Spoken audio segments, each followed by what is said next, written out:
Today I'm going to show you how to make a really cool candle-powered putt-putt boat using household items. To make it, we're going to need an empty drinks can, some blue tack, 2 straws and an empty juice carton.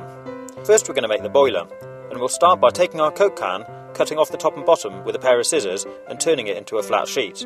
Then we'll cut a straight line down one edge, and from that mark out a rectangle 6 cm wide by 18 cm long.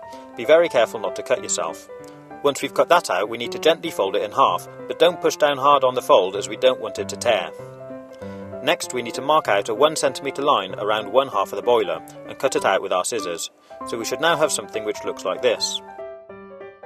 Next we're going to take our blue tack, warm it up in our hands and roll it out into a long worm about ½ centimetre fat. Then we're going to open up our boiler pattern and stick the blue tack onto the 2 outside edges of the smaller half. Next we're going to fold it in half, remembering not to push down hard on the fold, and stick the 2 halves together.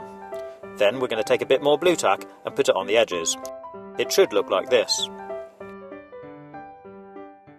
Next we're going to fold over the tabs on both sides and gently crimp it all the way up with some pliers to form a seal. Then we need to take our scissors and cut off the excess tab to leave one long tab along the bottom. Next we're going to take our blue tack and push it into a flat strip about 1 centimetre wide. Then we're going to wrap it around the end of one of the straws, followed by the second. Add a bit more until the straws are well sealed in a good plug of blue tack. Next we're going to open up the end of our boiler, be very careful not to cut your fingers, and push in the straws and blue tack plug. Add a bit more blue tack to form a good tight seal. It should look like this. Then we're going to take our scissors and cut the bottom tab along each side of the straws. Next, fold the tabs over and give them a squeeze with some pliers, but be careful not to rip the metal. Our boiler is now complete.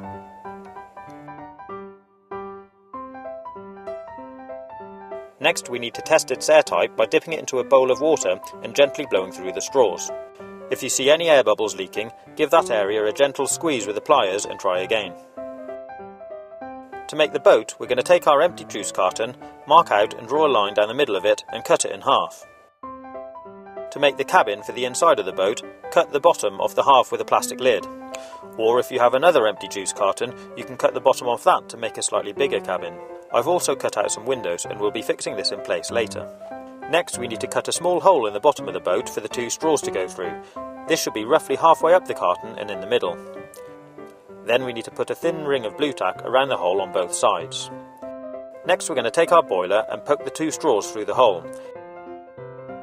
Then we're going to fix the straws firmly in place to the bottom of the boat with a strip of tape, making sure the straws run to the back of the boat and are central. Then cut the straws off flush with the back of the boat. Next, using a stapler, we're going to fix the cabin in place. And finally, we need to make sure the blue tack rings around the straws are pushed together to form a good seal. Our boat is now watertight and complete, but to use it we first need to prime the boiler with water. To do this, we're going to take one of our straw offcuts and snip the end.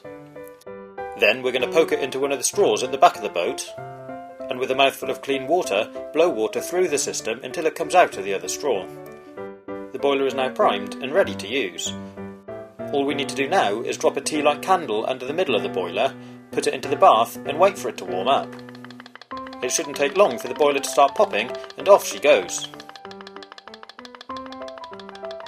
After a while you might find that the boiler leaks and doesn't work properly, in which case you might need to seal it with some more blue tack. Or if you have any, you could make a boiler using epoxy glue rather than blue tack. This is far more durable and should last a lot longer. You can paint your boat using a waterproof acrylic paint if you like. You can also spray it with a waterproofing lacquer to help protect it, but make sure it's completely dry before you use it. If it's taking a while to get going, try dropping a second candle underneath the boiler. This should help speed things up. If you like this project, maybe you'd like to take a look at some of my other videos by clicking on the links on the right hand side, or take a look at my YouTube channel page. Have fun and happy boating!